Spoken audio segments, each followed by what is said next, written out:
Buenas noches, estimados amigos y colegas de la Sociedad Ecuatoriana de Ortopedia y Traumatología. Es para mí un gusto, pues, estar presente en este webinar que ha realizado el capítulo de columna de la CEOD y poder conversar sobre un tema muy importante que es las fracturas toracolumbares. En estos tiempos, desgraciadamente, en que los hospitales están llenos con esta pandemia que nos acosa por tantos meses, y los accidentes, pues en realidad nosotros vemos en las ciudades que se han incrementado el número de motos, por ejemplo, en las ciudades grandes y pequeñas. Esto es justamente una causa para incrementar los tipos de pacientes politraumatizados. Tenemos que considerar pues, que los pacientes que tienen politraumatismo, el 22% tienen lesiones de columna. Y desgraciadamente, de los pacientes con columna que llegan a los hospitales, el 19% tienen un diagnóstico tardío. ¿Por qué? Porque generalmente las lesiones más visibles son las que más son tratadas o son diagnosticadas y pueden pasar desapercibidas estas lesiones. Por otro lado, tenemos que el 30%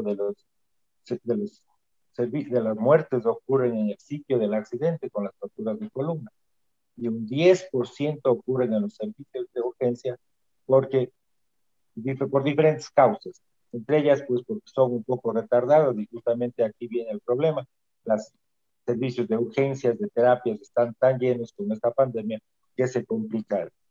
De ahí, pues, la importancia de tratar de tratar este tema, pues, y conversar sobre aspectos muy importantes, los cuales van a refrescar nuestros conceptos sobre esta lesión tan importante como la fractura toracolumbar.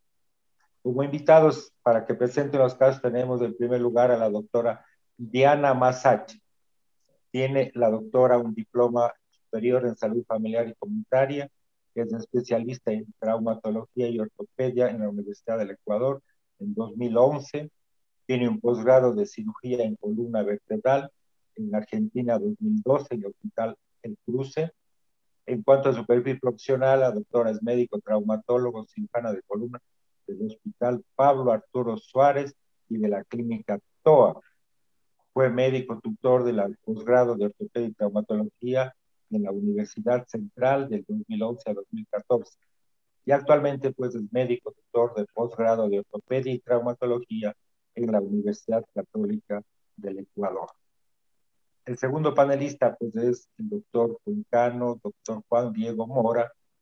Su formación académica lo hizo pues en la alta especialidad de cirugía de columna vertebral en el Instituto Mexicano de Seguridad Social en el Hospital Magdalena de la Salina. Su perfil profesional, pues actualmente es médico tratante del Hospital José Carrasco Arteaga del 10 de la ciudad de Cuenca y su práctica privada la realiza en el Hospital del Río de la ciudad de Cuenca. Tenemos como experto invitado al doctor Javier Barzallo, quien es especialista en columna, pues en Buenos Aires, Argentina, en el Centro de Estudios de Enfermedades de la Columna, médico tratante del Hospital de los Ceibos del Servicio de Traumatología. Como secretaria nos acompaña la doctora Gabriela Moy. Con estas pocas palabras, entonces, quiero dar la bienvenida a la doctora Dianita Masache para que nos exponga su caso. No sin antes quiero expresar nuestra felicitación al doctor Jaime Moyano por la acertada designación de presidente de la SILAC. Sabemos de su capacidad, de su preocupación, de su dedicación y lo va a hacer muy bien. Éxito en todo este tiempo, doctor Jaime, y que sigas adelante con tu trabajo. Muchas gracias, Wilson. Muy gentil. Empezamos con la doctora Diana Masache. Bueno, buenas noches. Mi nombre es Diana Masache, soy médico traumatólogo, cirujano de columna del Hospital Pablo Arturo Suárez. Agradezco a la directiva de la CEOD por la invitación, al doctor Moyano, al doctor Robles por permitirme presentarme en este importante evento. Bueno, yo voy a presentar un caso clínico de una fractura de columna toracolumbar. Una paciente femenina de 31 años de edad que consulta por dolor de columna toracolumbar. Luego de sufrir un accidente de tránsito, se encontraba en un auto de copiloto, es impactada por otro auto y sufre un volcamiento. No hay pérdida del estado de conciencia, es traído por los paramédicos a nuestra casa de salud. Al examen físico tenemos un paciente consciente, orientada, una escala de Glasgow de 15/15, dolor lumbar, es tener positivo, la marcha no valorada, además presenta dolor en el hombro izquierdo, no existen alteración de esfínteres, luego del examen neurológico tiene una alteración en la fuerza, la sensibilidad está conservado, le hemos clasificado como un Asia D. Fotos de la paciente, evidenciamos en esta radiografía una radiografía lateral de columna toracolumbar donde evidenciamos una fractura en el cuerpo de L1 con compromiso de la placa superior y la placa inferior del cuerpo de L1 y con compromiso de la pared posterior. En la radiografía P observamos una disminución de la altura del cuerpo de L1, un aumento del espacio interpedicular en relación a T12, L1 está aumentado, un ángulo de cifosis de 27 grados a este nivel. Tenemos una complementaria, una fractura de húmero de esta misma paciente.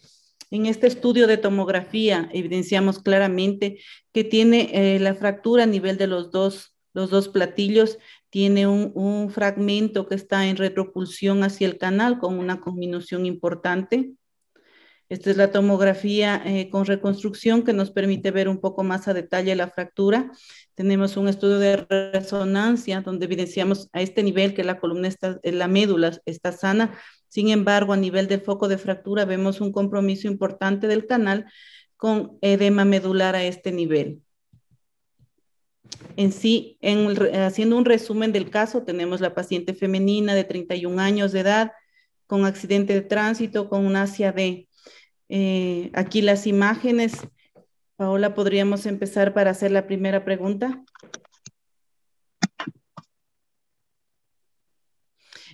Al auditorio vamos a preguntar, a clasificar esta fractura. ¿Qué tipo de fractura es? ¿Una A3, una A2, una A3, una A4, una B1, una B2 o una C?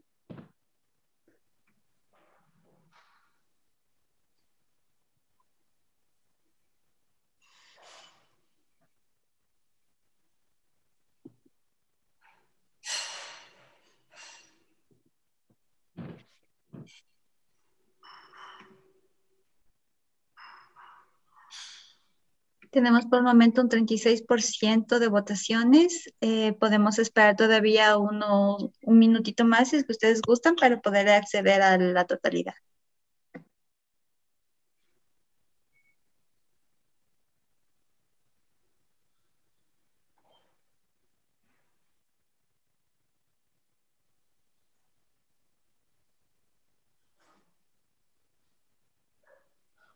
Bien, yo creo que, doctora Gaby, vamos a darles un minuto para que puedan hacer las respuestas que les corresponden. Sí, a cada quien.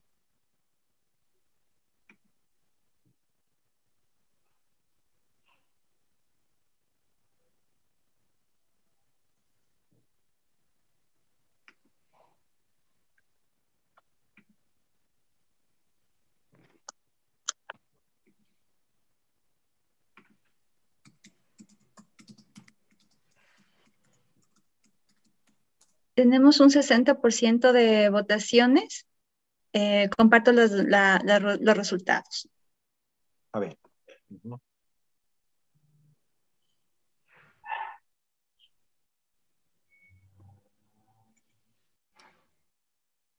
Bueno, entonces dentro de esto tenemos que el 50% ha respondido que es una A4.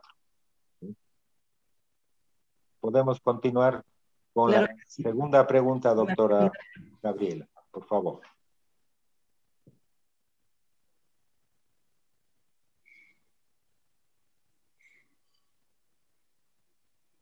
Por favor, nos ayudan con su votación.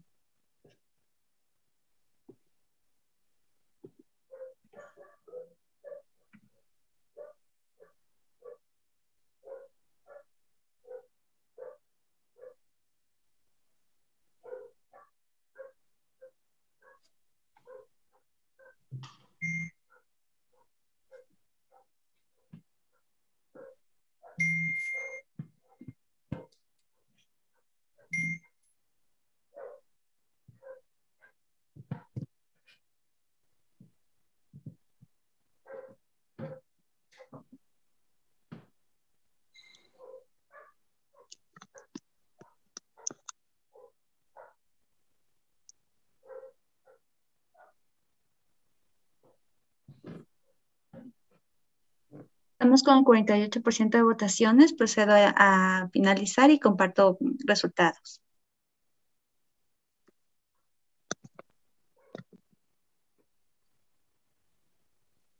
Entonces, de acuerdo al puntaje TLIX, tenemos que un 17%, pues desde... A ver, se adelantó. Pues vamos, doctora. A ver, un 17,4% le corresponde a la pregunta, a ver, número 3, y 47, el número sería 4 la puntuación. El 26 respondió por sí. Adelante, doctora. Perfecto, muy amable. Continuemos. Bueno, en sí tenemos, como ya lo mencioné antes, una fractura que compromete los dos platillos vertebrales y el muro posterior. En la resonancia magnética no se ve lesión del complejo ligamentario posterior o lesión ósea posterior.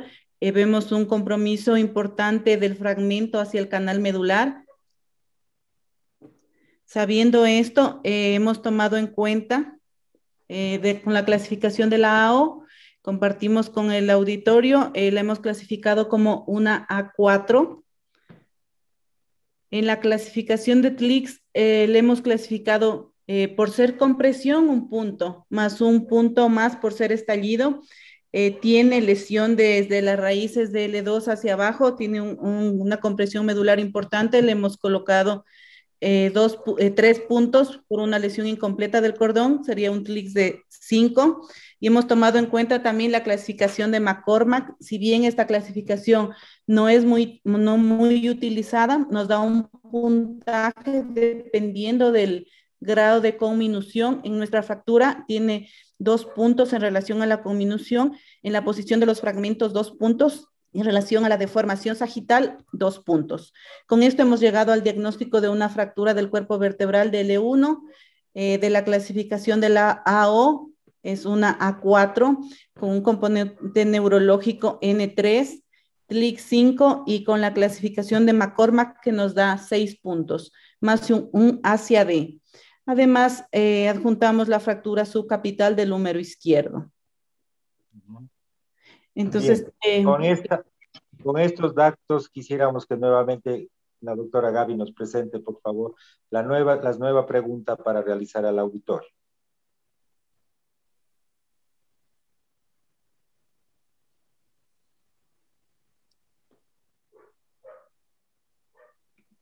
¿Cómo le abordarían esta fractura? Por favor, doctores, a votar.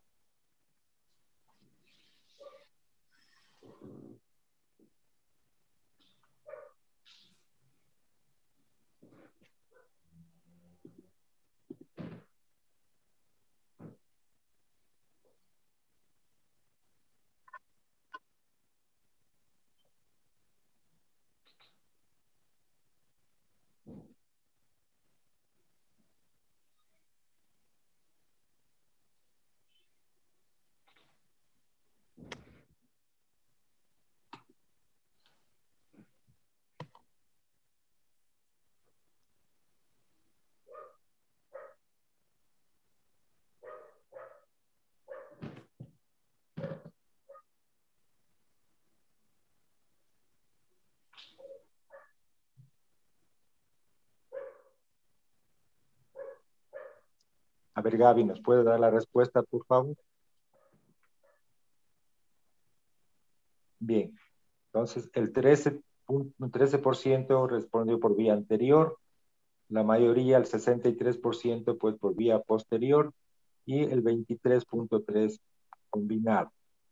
A este nivel quisiera, por favor, hacerle al doctor Javier que nos haga una pequeña exposición de qué es lo que pensaría en cuanto al tratamiento. Por favor, Javier. Hola, buenas noches.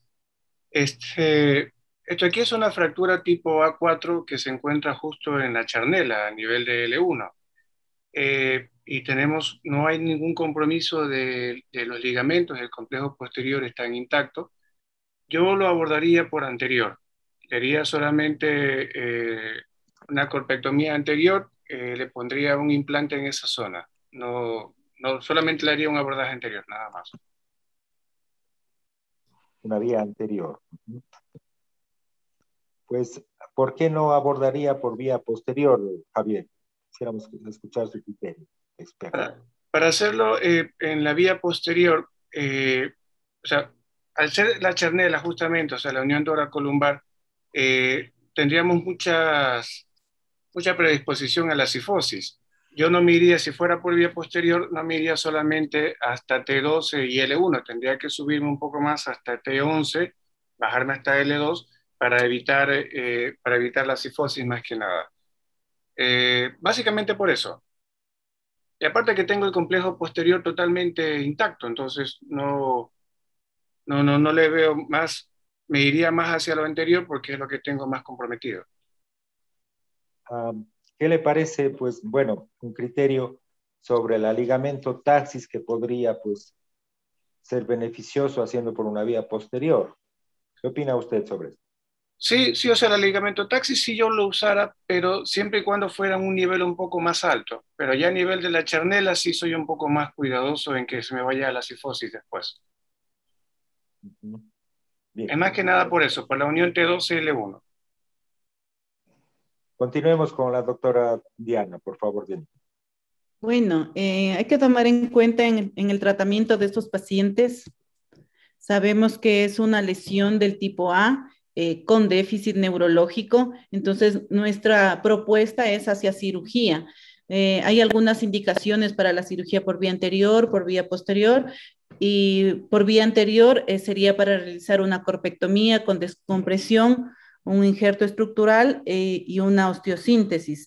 En el caso de que lo hagamos por posterior, lo que podemos hacer es una descompresión, una ligamentotaxis con o sin laminectomía, o otro procedimiento es realizar una reducción más estabilización con un fijador interno. Además, en el caso de cominución, utilizar injerto transpedicular y hacer fusiones uni o bisegmentarias y hacer lo que se está haciendo ahora, fusiones sin fijaciones sin fusión a nivel lumbar. Entonces, tomando en cuenta esto, presento el caso. En este paciente hicimos una fijación, si bien es una fijación corta, se tomó en cuenta los dos pedículos que vimos en la tomografía que estaban intactos, se hizo una fijación a los pedículos de L1. Teniendo esta fijación a los pedículos de L1, tenemos un constructo estable, si bien es la charnela, un sitio donde nos puede dar un riesgo de cifosis, pero al colocar los tornillos en la vértebra fracturada nos permite tener un constructo muy estable para no hacer fijaciones más largas, tomando en cuenta que hacia lumbar lo que se trata es de hacer constructos cortos para no hacer segmentos adyacentes en posterior. Tenemos Una aquí. pregunta, Dianita. ¿Cuál fue la consideración para poner los tornillos en la vértebra fracturada? Hacer un constructo. Estamos hablando de que, bueno, se entiende que los pedículos estaban normales, completos, ¿no? Pero no hay la posibilidad de que con esa fractura, explosión, destruida el cuerpo vertebral, los tornillos no funcionen adecuadamente. ¿Cuál es su criterio sobre ello? Bueno, estaba muy descrito colocar tornillos en el pedículo de las vértebras fracturadas, unipedicular o bipedicular. Los estudios y los metaanálisis nos demuestran que nos da una fijación súper estable a nuestra fijación. Se decía, como en relación en lo traumatológico, siempre es no usar tornillos donde está la fractura, sino alejarse de eso. En este caso, pese a que es la vértebra fracturada y que tiene una cominución importante, la utilización de tornillos dentro de la vértebra fracturada, se le colocó, los tornillos son un poco más cortos, como se evidencia, para lograr una fijación estable en el pedículo, que es en este paciente que es joven, la parte más estable de la vértebra, y así corregir la fractura por ligamento-taxis. Continuemos bien. Tenemos la fijación. Este es un estudio tomográfico postquirúrgico. Se corrige la compresión que tiene la paciente y se corrige el ángulo de cifosis con nuestra fijación. En la evolución clínica, el paciente deambula, tiene un ACAE y un EVA de 2/10. Ese sería mi caso. Muchas gracias. Bueno, Tal vez las preguntas podríamos dejar para el final. Sí, deben haber preguntas para Diana. Esperemos un momento que presente el doctor Juan Diego, pues, y vamos con preguntas para las dos. ¿De acuerdo? Entonces, con esto vamos a dar paso al doctor Juan Diego Mora para que nos presente el segundo caso.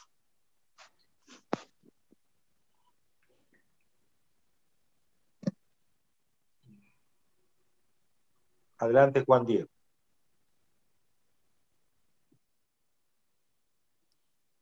Muy buenas noches con todos los presentes. Vamos a continuar con el siguiente caso. Se trata de un paciente masculino de 26 años, ocupación albañil, no tiene antecedentes patológicos. El paciente se encontraba laborando en un segundo piso y sufre una electrocución con un alambre de alta tensión. El paciente se sujeta de un cable de alta tensión, se electrocuta, ingresa pues por su mano la energía y sale por sus dos pies. Posterior a eso, el paciente es proyectado y sufre una caída de un segundo piso, aproximadamente 3 metros, y el paciente acude a la emergencia por un dolor severo de sus extremidades y por quemaduras en sus extremidades. El paciente llega a la emergencia del hospital. Estas son sus lesiones, con su lesión de entrada a nivel de la mano izquierda y las lesiones de salida a nivel de los dos pies con estas quemaduras como se evidencian en estas fotografías. Entonces el paciente ingresa a cargo de cirugía plástica, quien da el manejo inicial de sus quemaduras, y también con el servicio de cirugía general en el contexto de que era un paciente electrocutado. Conocemos que un paciente electrocutado puede tener alteraciones cardiológicas, puede tener problemas también de rabdomiólisis, alteraciones electrolíticas, compensan al paciente, lo hidratan. La parte cardiológica pues estuvo monitorizado, no presentó complicaciones y se valoró la necesidad de limpieza quirúrgica. Se pasa un parte quirúrgico por parte de cirugía plástica, pues el paciente en su evolución se mantenía estable y previo a pasar a quirófano el paciente presenta una dorsalgia. En ese momento no dan paso a la cirugía urgente y le solicitan una tomografía. El paciente presenta estas lesiones, como podemos evidenciar a nivel de T6 y T7, en donde tenemos a nivel de T6 un compromiso del cuerpo vertebral, al igual que T7, vemos también compromiso de las facetas, tanto derecha e izquierda de T6. Tenemos los cortes axiales y tenemos también un hallazgo de una contusión pulmonar izquierda con un hemotórax laminar. Bien. Bien. A este punto, Juan Diego, podemos suspender un momento para hacer la pregunta. En realidad, a los asistentes que nos hagan el favor de responder, ¿qué tipo de fractura considerarían en cuanto a T6? Son dos, y la otra en cuanto a T7. Por favor, Gabrielita, que nos dé la pregunta. La primera se refiere a ¿cómo clasificaría la lesión de T6?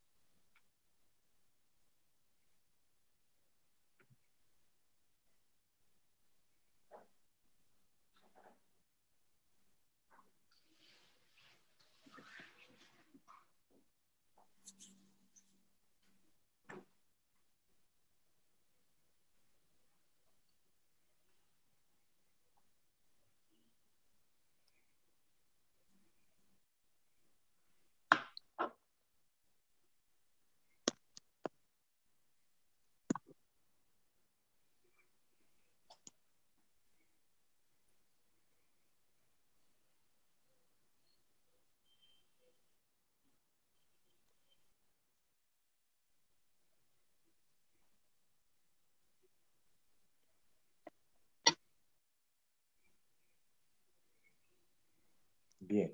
Entonces, las respuestas vemos que la mayor parte, pues, bueno, el 32% califica como una A3, el 28% una B1, el B2 una 32% y la C apenas un 7.1%. Bien, vamos a la siguiente pregunta, por favor, Gaby. Esta en cuanto a la T6. Vamos con la T7.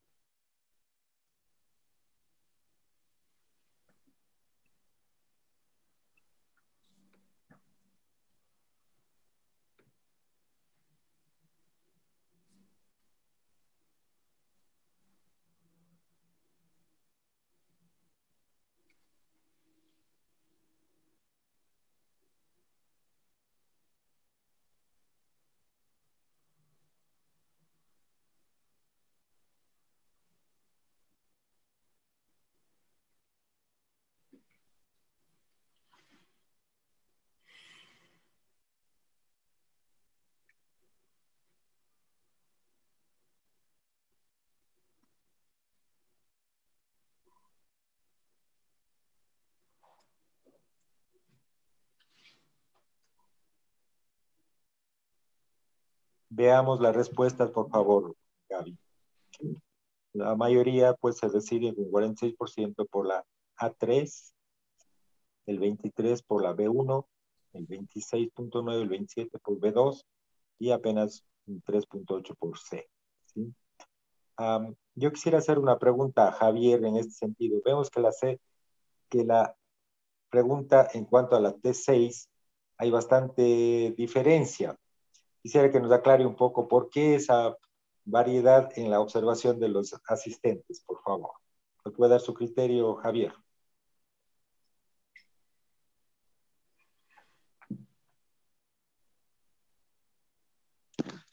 Micrófono, por favor, Javier.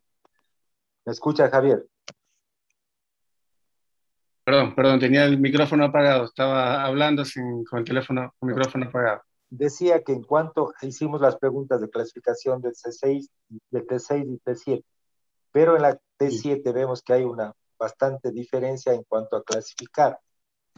¿Cómo nos puede, denos un criterio, por favor, Javier, en cuanto a la clasificación de esta, tomándolo en forma individual, T6 y T7, por favor? O sea, la T6 tiene dos componentes, ¿no? Tiene una fractura a nivel del cuerpo y tiene una fractura a nivel del complejo posterior.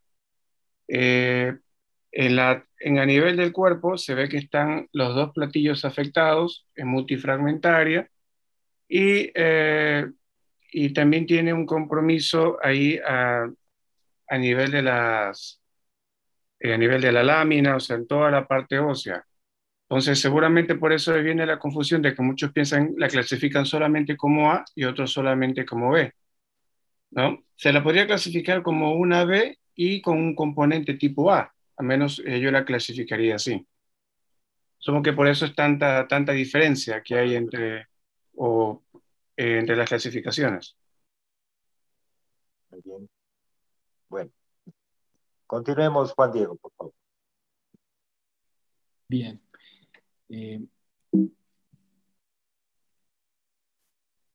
Entonces se solicita la interconsulta a 2 horas de evolución de que llegó a la emergencia. En la exploración física nosotros palpamos dolor en la línea media torácica alta y además se palpaba crepitación. El paciente estaba neurológicamente íntegro. Entonces concluimos con un paciente que tenía quemaduras en las extremidades, grado 3, tenía un hemotórax laminar izquierdo, una contusión pulmonar izquierdo, sin embargo el paciente nunca desaturó, no presentaba datos de insuficiencia respiratoria y el diagnóstico pues de su fractura de T6 y T7 Frankel-E.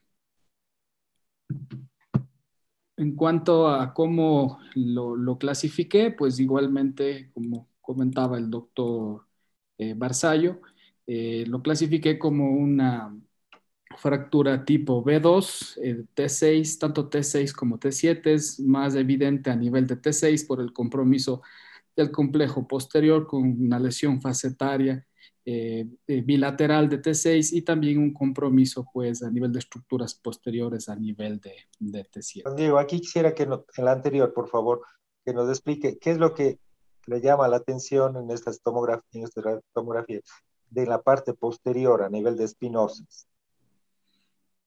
Bien, en verdad a nivel de espinosas, más que nada en la espinosa de T6 estaba comprometida, inclusive ya en el momento pues del transoperatorio pues uno puede evidenciar pues esto eh, que determina pues la complejidad de la lesión. A veces eh, podemos confundir en el caso de los participantes que no documentaban la lesión posterior a nivel de T7, pero pues el hallazgo tomográfico vemos cómo hay lesión de espinosa. No tuve en este caso la oportunidad de solicitar una resonancia magnética. Eso igual quedaría pues a discusión si es prioritario en este paciente y sería obligatorio pedir una resonancia magnética antes de la cirugía. En este caso no se realizó, pero siempre es importante para poder clasificar, tener una resonancia magnética en donde se documentará, pues además de las lesiones óseas evidentes, si es que hay alguna lesión ligamentaria posterior también agregada. ¿Qué es lo que le podría ayudar con la resonancia magnética pues a nivel del T6, T7? En verdad, no se realizó la resonancia magnética porque no iba a cambiar el plan quirúrgico en este caso en especial.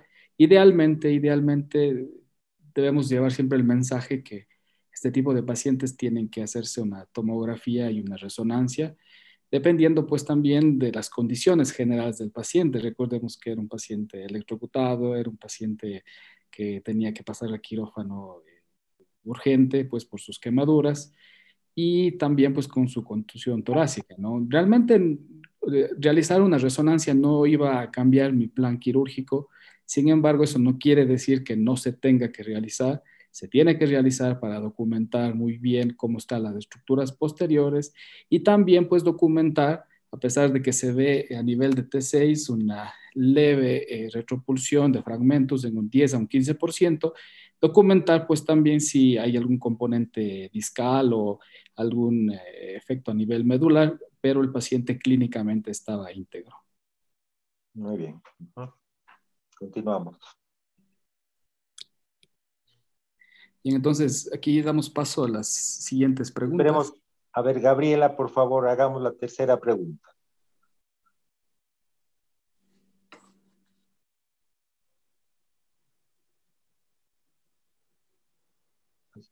La pregunta sería, ¿cuál es el manejo ideal para el manejo?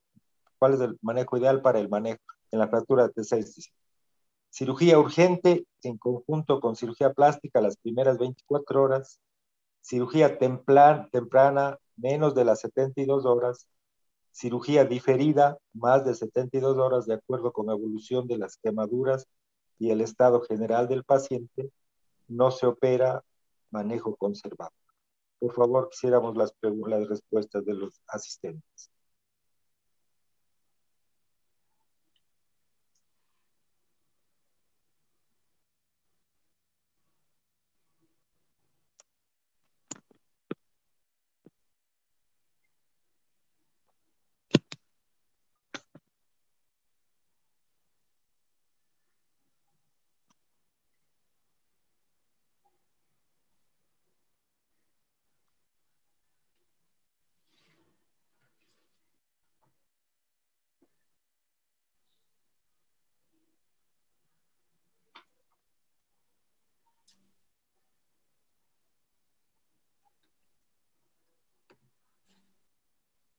A ver, entonces la respuesta tenemos cirugía urgente, ven que el 40% aceptaría. Cirugía temprana, menos de las 72 horas, 16. Cirugía diferida, más de las 72 horas, de acuerdo con la evolución de las quemaduras y el estado general del paciente. 44%. No se opera manejo conservador, pues nadie opina en ese. Aquí sí hay una gran controversia entre realizar cirugía urgente y diferir esto. Quisiera oír el comentario del doctor Javier Barzallo, por favor, en cuanto a cuándo realizar la cirugía, porque vemos también que hay una gran diferencia en la votación de los asistentes.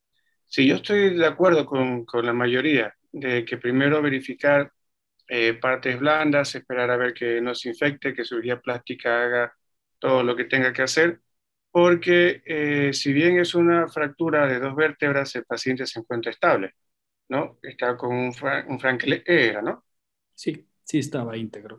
Está bastante íntegro, entonces se lo puede mantener con reposo y esperar a ver cómo evolucionan las heridas y luego planificar la cirugía. ¿No? Ahora, con una cosita nomás, con lo que usted dijo de la resonancia, Bueno, yo sí pienso también que es importante documentarlo antes, porque siempre ocurren cosas intraquirúrgicas o puede haber alguna complicación.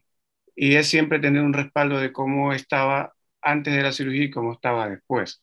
Si bien con la tomografía que tiene acá, que hay un aumento del espacio entre las interespinosas, la fractura, todo, se lo puede dar una clasificación, pero siempre es importante tener el respaldo gráfico de cada cirugía que vamos a hacer.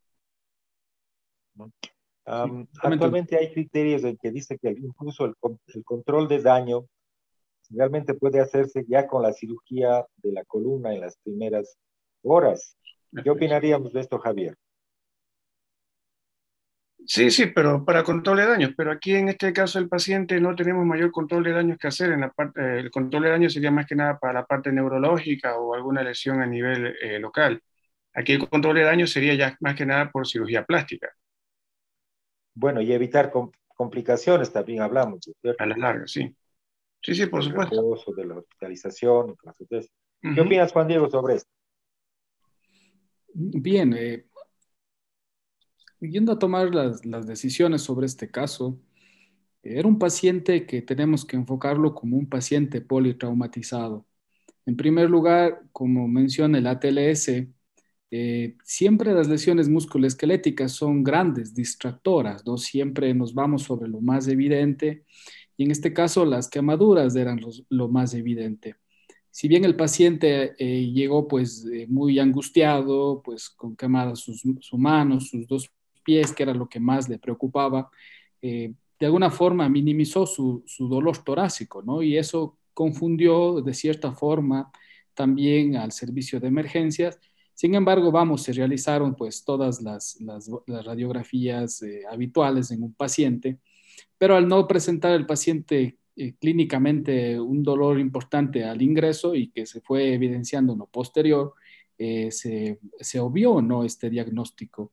Pero el paciente no dejaba de ser un politraumatizado que estuvo monitorizado. Recordemos que el paciente electrocutado puede tener desenlaces malos si es que hace un proceso de rabdomiólisis o puede llegar a tener arritmias cardíacas, que es lo prioritario, ¿no?, en la emergencia. Entonces, realmente se enfocaron en las situaciones vitales, pues al no tener lesión neurológica también, no se dio a la columna, pues, la importancia que se diagnosticó después como un hallazgo al tener dorsalgia y tener un dolor torácico también, se documentó la lesión que nos pidieron la valoración. No sé si continúo, doctor, con el caso. Continuemos, doctor. Vamos con la pregunta última, por favor, Gaby.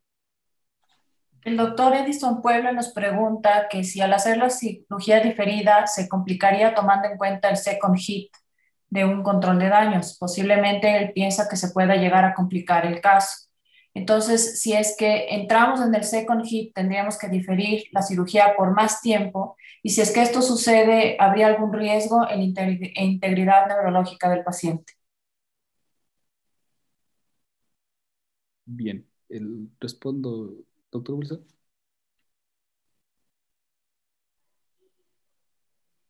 Bien, es muy válida la pregunta y de hecho la trascendencia de este caso va dirigida a eso. las lesiones de columna toracolumbar muchas de las veces están ligadas al paciente politraumatizado con lesiones torácicas abdominales severas, el paciente llega chocado y la controversia es cuando el paciente tiene que ser intervenido. Y el concepto del second hit es muy aplicable. Vamos a ver en el desarrollo del caso a posteriori que hay literatura escasa, no hay artículos de alto impacto y siempre hay la controversia con respecto a cuándo es el momento ideal para intervenir estos pacientes. Pero es muy válida esa apreciación tomando en cuenta que el paciente era un paciente electrocutado, un paciente quemado que tenía ya su primer golpe, un paciente con una contusión torácica importante, a pesar de que saturaba bien, tenía un hemotórax laminario, una contusión basal izquierda, eh, afectada pues su sistema respiratorio y agregada la lesión de la columna, ¿no? Entonces, siempre existe la preocupación por el diámetro del conducto raquídeo a nivel torácico, la poca tolerancia que tiene y el hecho de no intervenir de manera temprana con un paciente que tiene lesiones facetarias, que sabemos que puede existir si se realiza una mala manipulación del paciente, una deformidad en sifos que puede angularse y puede generar lesión neurológica, un paciente que llegó íntegro. Entonces siempre hay esa pregunta, ¿no? ¿Cuándo voy a intervenir al paciente? Bien. Vamos con la última pregunta, por favor, Gaby.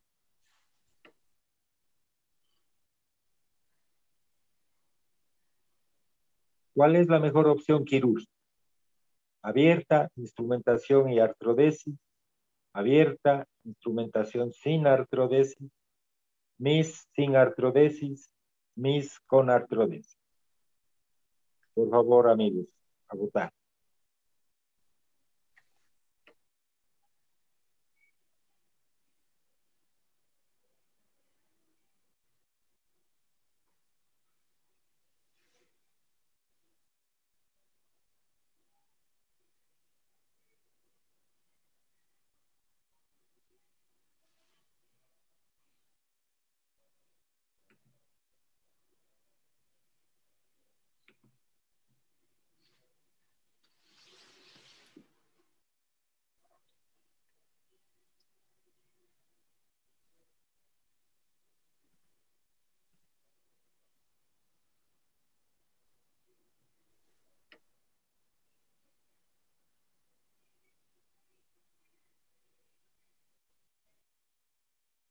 Gaby, ¿podemos ver las respuestas, por favor?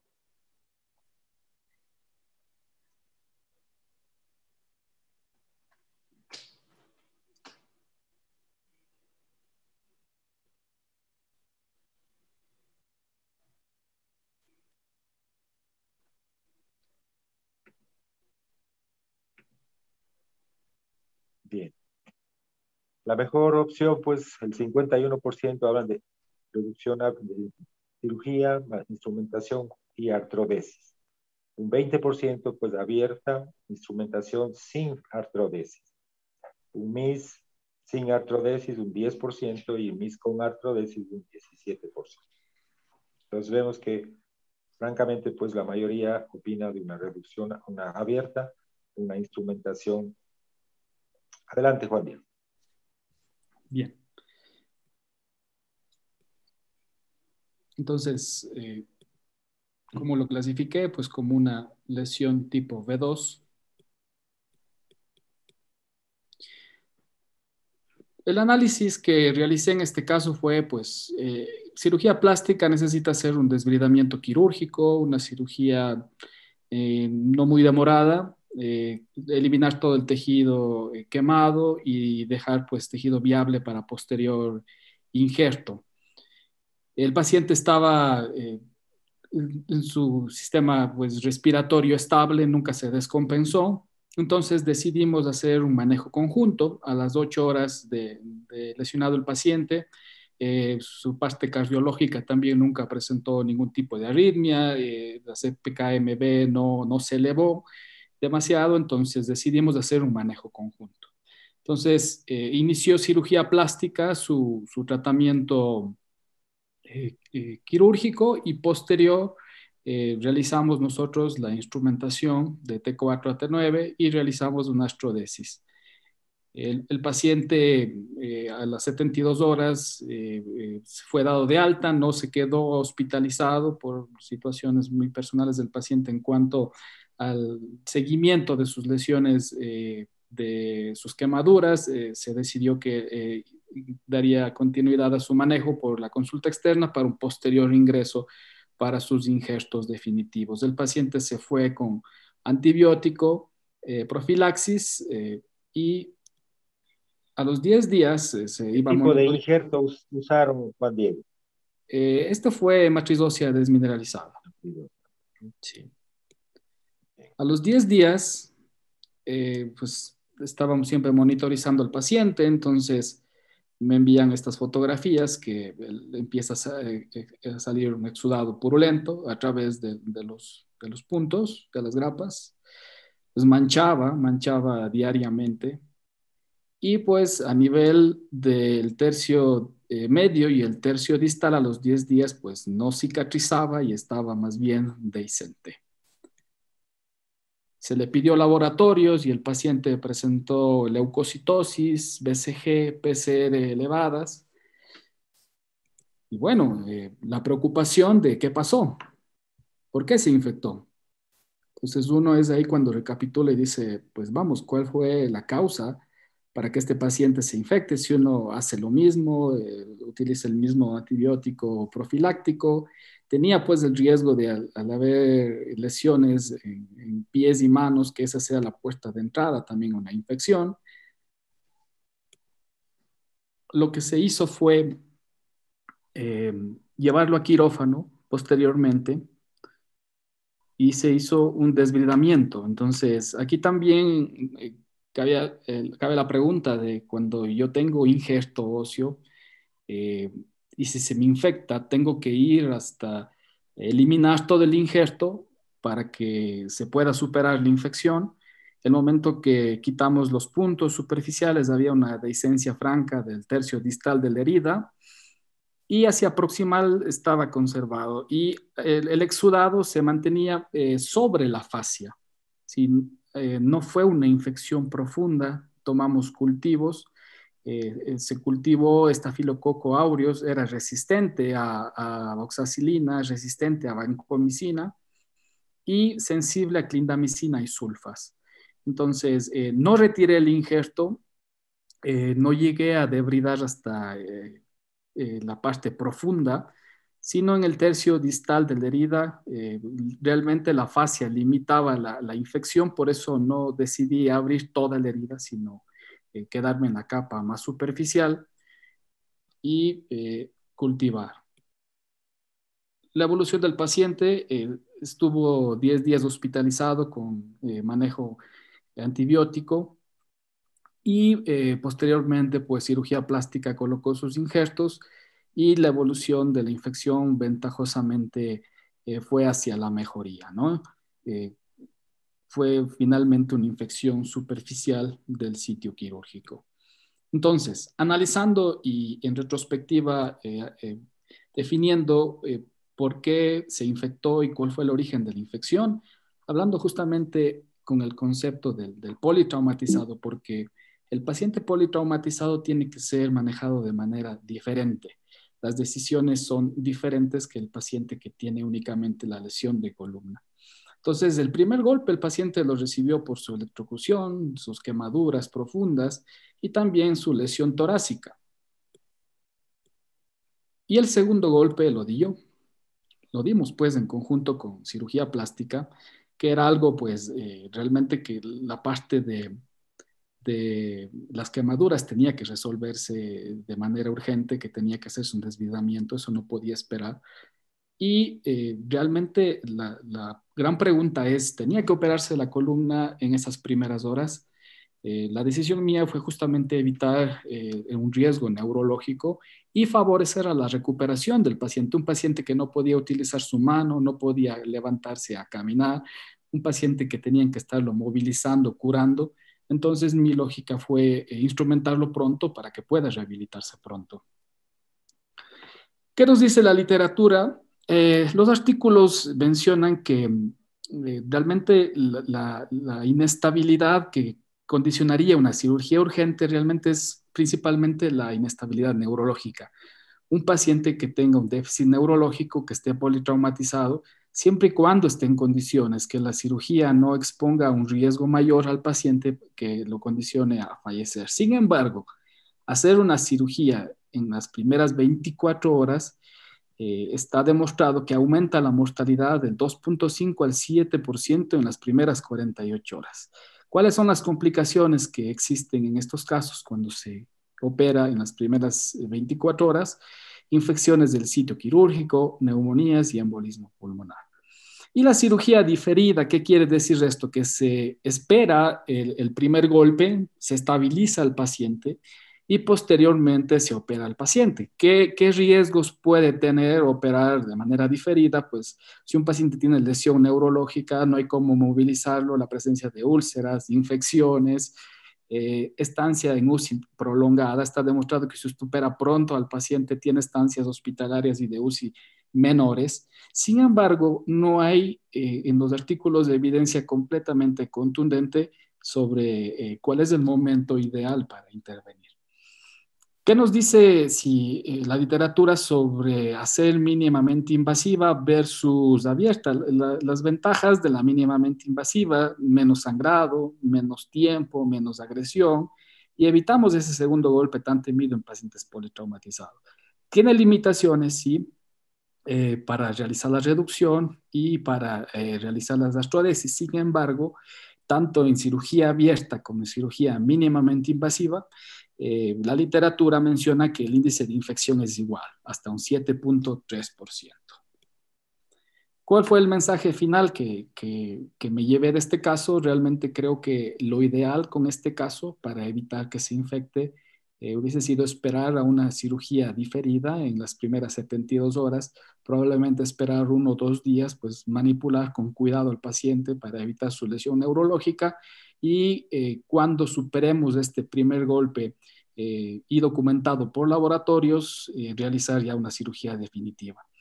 El mensaje final que quiero llevar con este caso es que el momento ideal para operar es cuando el paciente esté en condiciones fisiológicas óptimas, y evitemos el segundo golpe en el politraumatizado. Entonces, debemos cambiarnos el chip en el paciente que tiene solamente la lesión de columna versus el paciente que es politraumatizado. Tenemos que documentar por laboratorio que el lactato esté menos de 4.0 milimoles, un pH mayor o igual a 7.5, el exceso de base mayor o igual a 5.5 milimoles. ¿Cuál sería la única razón para intentar operar en las primeras 24 horas? Que tenga una lesión neurológica, y en esto, pues la literatura como control de daños refiere que se inicia con un abordaje posterior, y posteriormente, cuando el paciente está en condiciones estables, se hace una cirugía por vía anterior. Y en cuanto a la estabilización de la fractura dentro de las 72 horas, evitando el segundo golpe o el segundo hit, está demostrado que esto disminuye la incidencia de complicaciones, tanto infecciones como trombosis. Hay una mejor recuperación neurológica. Recuerden que si el paciente está chocado y uno con la cirugía sangra más el paciente, pues existe también mayor riesgo de lesión neurológica por esta hipovolemia, hipoxemia. Disminuye también la movilización, favorece la movilización temprana, mejora la parte pulmonar y favorece a menores estancias hospitalarias y estancias en UCI, disminuye la mortalidad versus operar en las primeras 24 horas. Y en cuanto a cirugía abierta versus mínimamente invasiva, no hay pues una diferencia significativa entre una o la otra técnica. Gracias. Muy bien. Agradecemos a los dos panelistas pues por las brillantes exposiciones, nos parece muy interesante. Quisiéramos empezar algo de discusión. Las preguntas, por favor, Gaby, vamos a ver. Primero empecemos con las preguntas hacia la doctora Diana.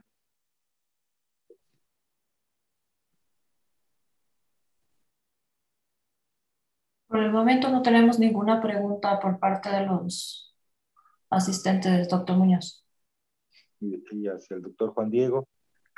Solamente lo que el doctor Juan Diego ya respondió, que fue si es que esperábamos mucho tiempo, creamos un segundo HIT, podría darnos algún tipo de inestabilidad neurológica del paciente, que ya lo contestó el doctor. Bueno. Yo quisiera preguntarle a Juan Diego,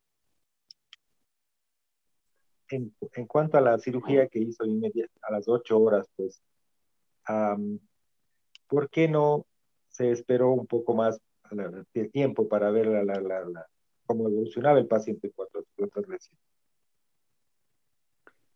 Realmente el criterio fue que era un paciente que hemodinámicamente estaba estable y que era un paciente que se podía aprovechar al mismo tiempo anestésico, ¿no? Para resolver un conocimiento de que su parte pulmonar estaba pues bien, nunca respondiendo también a la pregunta que nos hace Carlos sobre el riesgo de afección renal por la radiomiolisis. Documentamos igual electrolitos, urea creatinina y el paciente pues se dio ese tiempo de 8 horas que estuvo estable y necesitaba pues una cirugía urgente para sus quemaduras, ¿no? Entonces ese fue el concepto en ingresar con este paciente. Ahora, analizando, repito, en retrospectiva, yo creo que lo adecuado probablemente con este caso, y pues a veces no es muy agradable pues compartir complicaciones, pero traje este caso justamente por lo académico que puede ser y dejar un mensaje aquí al auditorio sobre que el paciente politraumatizado se lo tiene que abordar de manera diferente. Esa fue, pero la justificación para operarlo en las primeras 24 horas. Pues. A Javier me gustaría preguntarle, ¿qué opina de la fijación posterior larga que hicieron frente a su criterio que pensaba pues en una vía anterior? Mi criterio de la vía anterior era por el tema de la charnela, pero acá arriba yo también estoy de acuerdo yo también hubiera hecho lo mismo, hacer una artrodesis y una fusión posterior. Me parece a mí también es lo adecuado. No, por vía anterior esperaría solo si hubiera alguna inestabilidad después de hacer eso, después de algún control, pero de inicio solamente haría un abordaje posterior. Para pensar en la vía anterior que hablaba, pues con un paciente politraumatizado con lesiones de quemadura, pues no se le haría muy complejo pensar en una vía anterior. Claro. Sí, lo menos posible, intervenir lo menos posible y demorar el menor tiempo posible en quirófano. Muy bien. Pues tenemos una pregunta para la doctora Diana. Es una pregunta para el doctor Juan Diego. ¿Cuánto tiempo se demoró la cirugía en total? Fueron como 2 horas y media más o menos.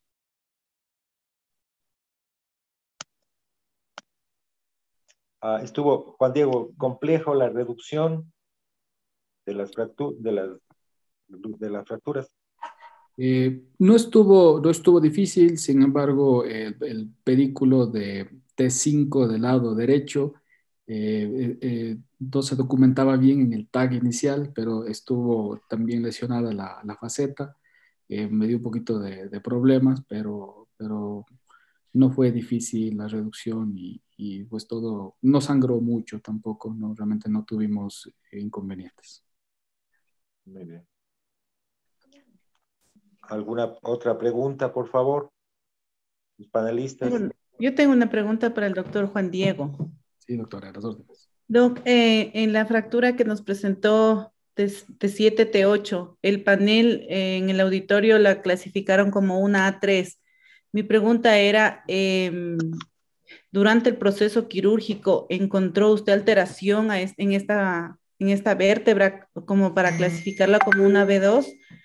Porque en el corte tomográfico se veía una fractura de la lámina, sabiendo que, estando de acuerdo con el panel, que en las fracturas tipo A3 al haber un espacio, un aumento del espacio interpedicular, puede haber una fractura de la lámina y eso causar no una inestabilidad, sino seguir siendo una del tipo A3. Sí, realmente es más evidente en el TAC las lesiones facetarias a nivel de T6, pero a nivel de T7, en el transoperatorio se documentó igual una lesión del primero ligamentaria también existía ligamentaria y estaba también lesionada las facetas. Entonces ese fue el concepto. En verdad, por las imágenes sí se llegaría a dar esa discusión si T6 fue una lesión B2 y la de T7, una A3. Sin embargo, pues el momento de clasificar y para la toma de decisiones, creo que indistintamente de que sea una A3 o una B2, el manejo que necesitaba este paciente era una instrumentación y una astrodesis. Debido a que la de mayor complejidad, la de T6, era la que dictaba pues el tipo de abordaje que le íbamos a dar, teniendo en cuenta de que no había pues una compresión importante y que amerite después un abordaje combinado anterior. Tenemos una pregunta para la doctora Masache de parte del doctor Carlos Jaramillo.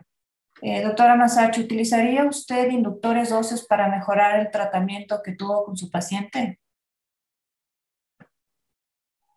Su micrófono, doctora. Bueno, generalmente lo que usamos es injerto de cresta ósea, si bien está descrito en muchos estudios los inductores óseos, en nuestros pacientes generalmente utilizamos siempre injerto autólogo. En relación a esta pregunta, podría ampliar un poco más sobre la fusión en las fracturas toracolumbares. Si bien sabemos que se está realizando muchas fijaciones para hacer muchas fijaciones sin fusión, para hacer luego extracción del material cuando la fractura consolide, tenemos que tener claro que las fracturas del tipo C y las del tipo B generalmente se fusionan, pero las fracturas del tipo A3, tipo A4, se piensa en no fusionarlas. ¿Por qué? Porque no tenemos una inestabilidad y podemos hacer constructos para retirarlos en un futuro. Los estudios demuestran, hay convergencia entre los estudios, pero demuestran que después de retirarlo hay una mejoría en el movimiento, especialmente en región lumbar, recuperar el movimiento de los segmentos. ¿Para qué? Para no tener segmentos adyacentes. En pacientes jóvenes recuperan su movilidad en un 80%. Doctora Masache, ¿puedo hacerle una pregunta? Claro que sí. Primero, felicitarle, fue una reducción muy buena la que obtuvo en su caso. No sé si más que pregunta, nos podría comentar qué tipo de tornillos utilizó y cómo realizó la reducción. No utilizamos tornillos monoaxiales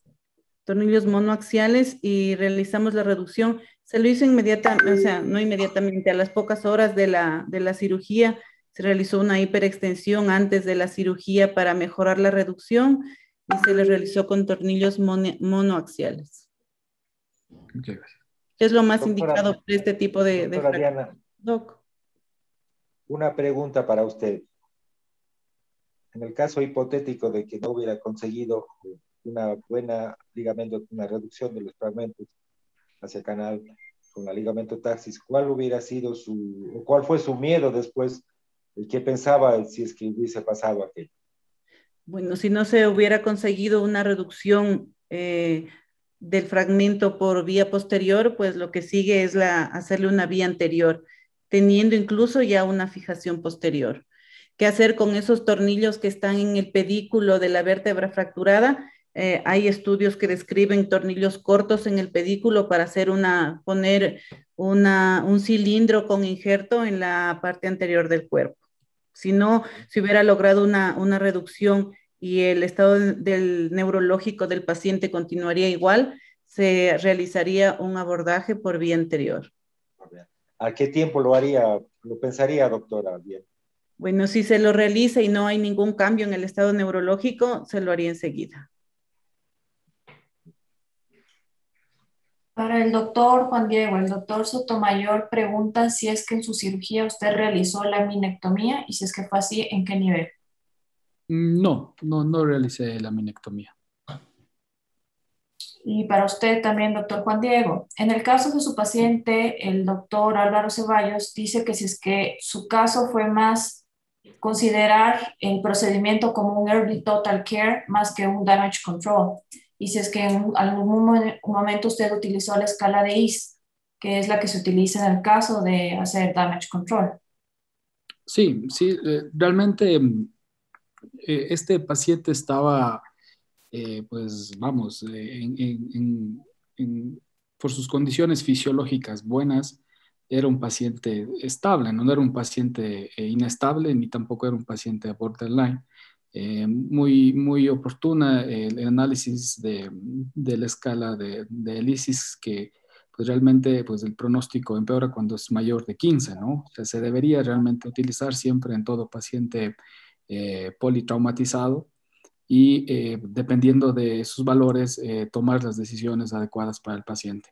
Ya el concepto realmente que tuve para decidir la cirugía temprana fue justamente rehabilitar pronto al paciente en el contexto de que era quemado y que al su ingreso y en sus primeras horas de evolución, pues era un paciente que nunca se descompensó, que siempre estuvo estable y buscar pues una rehabilitación temprana.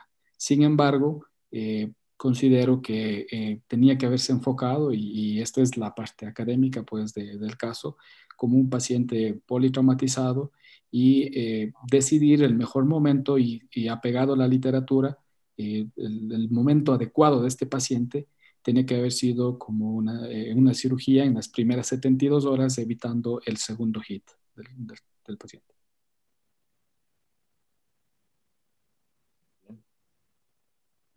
¿Alguna otra pregunta para los panelistas, por favor? Gaby. No tenemos ninguna otra pregunta, doctor Muñoz. Bueno, buenas noches a todos. No sé si me permiten hacer un comentario de los casos, por favor. Bien, sí, muchas gracias. Primero, felicitaciones a los dos colegas que presentaron sus casos muy bien resueltos y una muy buena experiencia compartida por parte de usted, doctor Mora. El comentario va dirigido a justamente la pregunta que hizo el doctor Carlos Jaramillo, perdón. Yo creo que más bien él estaba preguntando si esa utilización de estos inductores óseos se los coloca en el cuerpo vertebral, porque hay evidencia de esta técnica que se conoce como aumentación de, por ejemplo, el trifosfato cálcico a nivel del cuerpo vertebral, cuando hay un estallamiento completo, con la finalidad de que se rellene, una vez que se hace la reducción, todo ese espacio que quedó libre de hueso, con la finalidad de darle una mejor consolidación y que la columna anterior y media de la columna tenga un adecuado soporte posterior y disminuir el riesgo de una cifosis en un plazo inmediato o a largo plazo. Ese yo creo que iría la pregunta más bien encaminada a ese punto. Y el otro comentario que quiero hacer en ese mismo caso es de que la utilización de los tornillos monoaxiales, a pesar de que existe una evidencia no tan clara, pero se ha visto en algunos trabajos de que pueden ayudar a reducir mejor una fractura cuando se la aborda por posterior. Ese sería mi comentario, mi aporte al caso, y nuevamente felicitaciones. Doctor Muñoz, si me permite. Sí, adelante, Jenny. Bueno, lo que acaba de mencionar el doctor Carlitos es muy acertado. Sin embargo, hay que saber que los que se está haciendo son fijaciones cortas haciendo cifoplastías con cemento. En este caso, esta paciente es una paciente joven. En los pacientes jóvenes, las cifoplastías con cemento siempre van con cemento con fosfato de calcio. ¿Para qué? Para permitir la integración hacia el hueso en estos pacientes generalmente que son jóvenes, y eso permite hacer fijaciones más cortas en los pacientes. En pacientes de más edad se piensa en hacer con un cemento, únicamente con cemento, pero en jóvenes siempre con con fosfato. Ok. Sí, pero más bien, más bien sí hay algunos trabajos que usan cemento vertebral en pacientes incluso jóvenes, pero yo eso lo veo contraproducente, el utilizar cemento, más no inductores como el trifosfato cásico, que ayuda a que haya una mejor consolidación. Y en pacientes jóvenes, cuando se hace una radiografía, después de algunos meses, 3, 6 meses, un año, se ve de que se rellena esos espacios que quedaron después de una reducción. Pero en cambio, cuando le ponemos cemento, condenamos al cuerpo vertebral, y cuando es en pacientes jóvenes, no iría tan recomendado. Totalmente. Sin embargo, los estudios que están utilizando, lo que se está haciendo estos estudios de hace algunos años es con cemento y en jóvenes con el fosfato. Bien.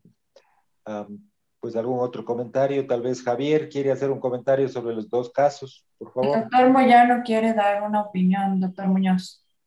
Adelante, Jaime.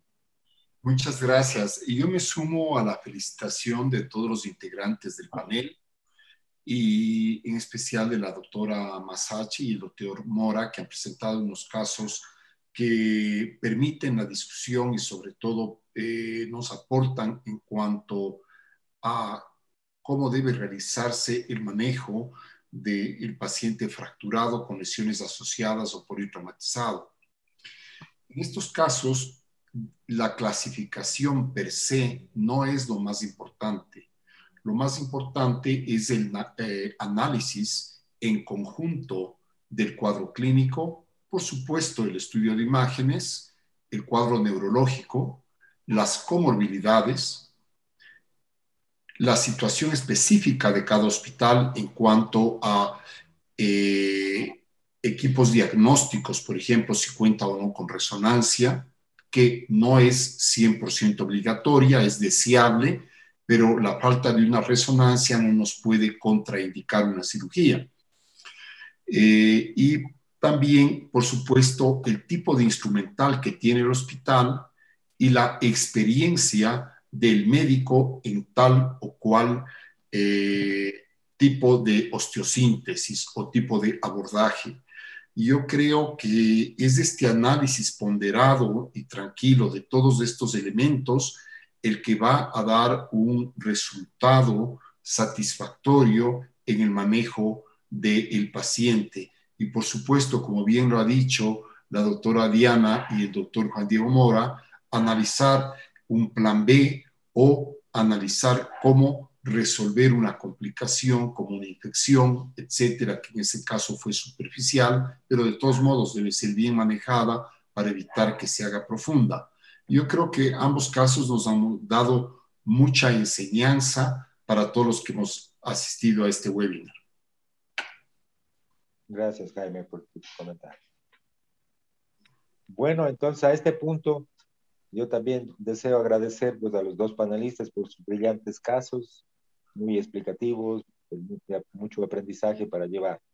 Igualmente a todos los participantes pues, en este webinar, deseo agradecer por su presencia y a la sociedad, a la CEOD, capítulo Columna, pues felicitaciones por organizar este tipo de webinars. Ojalá pronto nos podamos ver nuevamente, pues que acabe esta pandemia para vernos como antes y no estar por este tipo de conferencias por Zoom. Ojalá sea pronto. Un abrazo para todos y muchas gracias por su participación. Gracias. Nuevamente agradezco la invitación, el permitirnos participar en estos eventos tan importantes de la CEOD, al equipo de Columna. Muchas gracias. Gracias, doctor Muñoz, por dirigirnos y gracias a los colegas que estuvimos en esta presentación. Por mi parte también, muchas gracias. Felicitaciones a la doctora Masachi, al doctor, por todas los dos casos que se presentaron. Da bastante para la discusión para todos, pero que esto es lo que se intenta hacer acá, ¿no? Que todos tengamos una buena discusión. Gracias, doctor Moyano, doctor Robles, muchas gracias por la invitación. Igualmente, muchas gracias a todos por la invitación y que el capítulo de CEOD Columna se mantenga pues con esta dinámica está muy bien organizado todo y gracias nuevamente, doctor Moyano, doctor Muñoz, a todos. Un saludo inmenso desde Cuenca. Gracias, Carlos. El Comité de Columna agradece a todos los participantes y los esperamos en el próximo webinar de junio.